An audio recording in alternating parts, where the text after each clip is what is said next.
ذکر خیر کے لیے چند گھڑیاں اور لمحات عطا فرمائے۔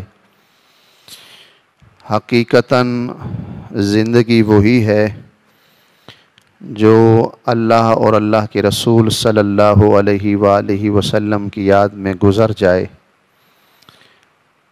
حضرت امام اعظم ابو حنیفہ رحمۃ اللہ تعالی علیہ، آپ کی عمر تقریباً 60 برس تھی، تو کسی بندے نے آپ سے سوال کیا کہ حضور والا آپ کی عمر کتنی ہے؟ تو امام اعظم رحمۃ اللہ تعالی علیہ نے فرمایا کہ میری عمر 2 سال ہے۔ تو دیکھنے والا، پوچھنے والے سارے حیران رہ گئے کہ تقریباً کوئی 60-62 سال کی عمر کا بندہ ہے اور کہتا ہے کہ میری عمر 2 سال ہے۔ تو حیرانگی ان کے چہروں پر جب نمایاں ہوئی تو حضرت امام اعظم رحمۃ اللہ تعالی علیہ نے فرمایا کہ میں نے 2 سال اس لیے اپنی عمر بتائی ہے کہ یہ زندگی کے یہ 2 سال میں نے حضرت امام جعفر صادق رضی اللہ تعالیٰ عنہ کی معیت میں اور آپ کی شاگردی میں گزارے ہیں۔ فرمایا میں اسی کو اپنی عمر سمجھتا ہوں، اس سے پچھلی جو عمر گزر گئی اس کو تو میں عمر ہی نہیں سمجھتا۔ تو آپ کا یہ مشہور قول ہے کہ لولا سنتان لہلک النعمان، اگر 2 سال میری زندگی میں نہ آتے تو نعمان کب کا ہلاک ہو جاتا۔ تو حقیقتاً بھی یہی ہے کہ بندے کی زندگی وہی ہے اور سانس وہی ہے جو اللہ اور اللہ کے رسول صلی اللہ علیہ وسلم کی یاد میں گزر جائیں۔ باقی تو حضرت سلطان العارفین سلطان باہو رحمۃ اللہ تعالی علیہ نے فرمایا کہ جو دم غافل سو دم کافر تے سانو ہی مرشد سکھایا ہو۔ فرماتے ہیں جو دم کہتے ہیں سانس کو، جو سانس اللہ اور اس کے محبوب کے ذکر کے بغیر گزر جائے، فرماتے ہیں جو دم غافل سو دم کافر، ہم اس کو سمجھتے ہیں کہ وہ کفر کی حالت میں فرماتے ہیں گزر گیا۔ تو بندے کی حقیقتاً عمر وہی ہے جو اللہ اور اللہ کے محبوب صلی اللہ علیہ وسلم کی یاد میں، قرآن مجید میں، درود پاک میں، کوئی نیکی کے کام میں گزر جائے۔ باقی جتنی بھی عمر ہے وہ تو خسارہ ہی خسارہ ہے۔ اللہ نے قرآن میں فرمایا نا والعصر ان الانسان لفی خسر، کہ مجھے زمانہ محبوب کی قسم ہے بے شک انسان گھاٹے میں جا رہا ہے۔ حالانکہ انسان کو دیکھا جائے تو انسان گھاٹے میں نہیں ہے۔ انسان پہلے جہاز انسان کے پاس نہیں تھا، آج لاکھوں جہاز موجود ہیں، تو انسان نے تو ترقی کی ہے۔ پہلے یہ چیزیں موبائل نہیں تھا کہ یہاں سے بیٹھ کر ایک لمحے میں دنیا کے کسی کونے میں بھی بندہ رابطہ کر سکتا ہے، اب یہ ترقی آ گئی۔ لیکن رب فرماتا ہے ان الانسان لفی خسر، بے شک انسان گھاٹے میں ہے۔ گھاٹے میں اس لیے ہے کہ ان چیزوں نے ہمیں اللہ اور اللہ کی یاد سے جو ہے نا غافل کر دیا ہے۔ ہم جتنا ٹائم ان کو دیتے ہیں، کاش کہ اتنا ٹائم ہم قرآن کو دیتے، اتنا ہم دین کو دیتے، اتنا درود میں پڑھتے، تو پھر شاید ہم گھاٹے میں اور نقصان میں نہ ہوتے۔ اس لیے فرمایا بے شک انسان سراسر نقصان میں ہے، کہ ترقی کرنے کے باوجود بھی بندہ جو اللہ سے دور ہو گیا ہے نا، ان چیزوں نے ہمیں اللہ سے دور کر دیا ہے۔ جو اللہ سے چیز دور کر دیتی ہے وہ بندے کے لیے نقصان دہ ہوتی ہے۔